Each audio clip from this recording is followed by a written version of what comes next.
तो नमस्कार, प्रणाम मित्रों, मैं रंजना आप सभी का हार्दिक स्वागत करती हूँ अपने चैनल पर। आप लोग कैसे हैं कमेंट के माध्यम से बताइएगा। चलिए शुरू करते हैं। बहुत ही प्यारा सा हृदय स्पर्शी गीत आप लोग सुनिए और ढेर सारा प्यार दुलार आशीर्वाद दीजिए।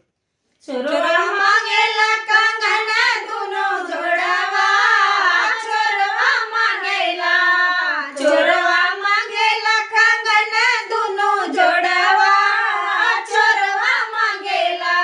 जब ऊ चोरवा पहुंचा दुआरवा, जब ऊ चोरवा पहुंचा दुआरवा, जागो जागो रे ससुर जी में दरवा, चोरवा मांगेला। जागो जागो रे ससुर जी में दरवा, चोरवा मांगेला। चोरवा मांगेला कंगना दुनो जोड़वा, चोरवा मांगेला। चोरवा मांगेला कंगना दुनो जोड़वा, चोरवा मांगेला। जब ऊ चोरवा पहुंचा सरवा, जब ऊ चोरवा पहुंचा सरवा, जागो जागो रे जेठ कपतनवा, चोरवा मांगेला।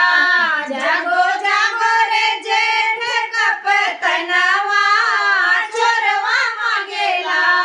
चोरवा मांगेला कंगना दुनो जोड़वा, चोरवा मांगेला। चोरवा मांगेला कंगना दुनो जोड़वा, चोरवा मांगेला। जब ऊ चोरवा पहुंचा अंगनवा, जब ऊ चोरवा पहुंचा अंगनवा, जागो जागो रे सेवर सुबे दरवा, चोरवा मांगेला।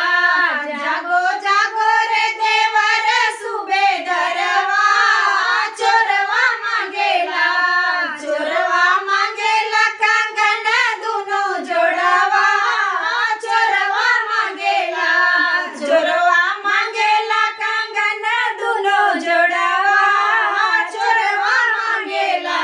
जब ऊ चोरवा पहुंचा सजरिया, जब ऊ चोरवा पहुंचा सजरिया, जागो जागो रे सजन सौखिनवा, चोरवा मांगेला। जागो जागो रे सजन सौखिनवा, चोरवा मांगेला।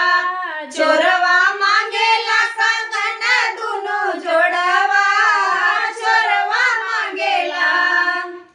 तो बताइएगा आप लोग कैसा लगा हमारा ये गीत। सुनिए और कमेंट के माध्यम से बताइए। धन्यवाद।